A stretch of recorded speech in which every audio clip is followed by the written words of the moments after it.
Does your diff sound like this?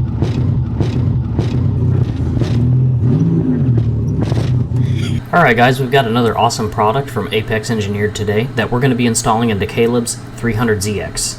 Factory Nissan mount has long since been discontinued, so Apex has introduced their urethane differential mount to the market as a solution for that. They do also sell a solid differential mount for those that are looking for a more race-ready application, and as an honorable mention, they are in the final test fitting and prototyping phase of their multi-link rear suspension setup.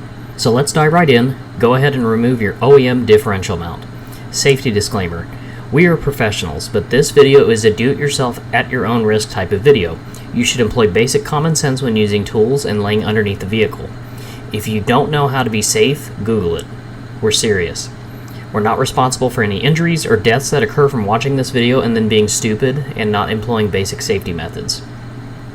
You can support your rear differential with a floor jack or a pole jack if you have a lift. Remove the fuel tank shield, the 4 bolts on the top base plate, and then break loose the 2 nuts at the rear differential cover.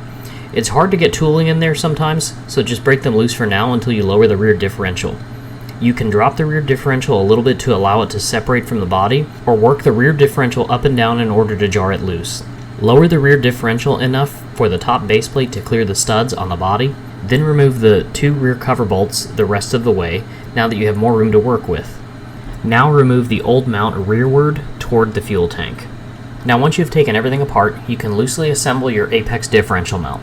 Now unfortunately, to be fully transparent, we did receive a mount that was not welded completely concentric with where the carriage bolt needed to be located, so we did have to add a little bit of clearance to the mount in order to get everything to sit flush and line up properly.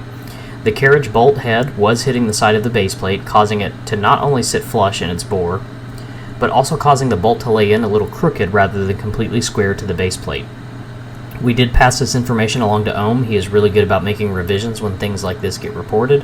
So ideally you won't have to do this, but if you do find yourself having minor fitment issues, you may have to do a little bit of grinding in these areas. Caleb also had to open up the rear cover bolts since the carriage bolt was welded slightly off-center. Now install the mount assembled like so, leaving everything loose so that you have some wiggle room to jar everything in place.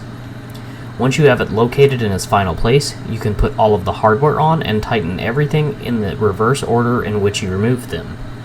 Now that your car is all back together, go for a drive and you should have completely fixed the banging and rattling noise on the inside of your car. Thanks again for watching. Don't forget to hit that like button, subscribe, click on the notification bell, and tell all your friends about us.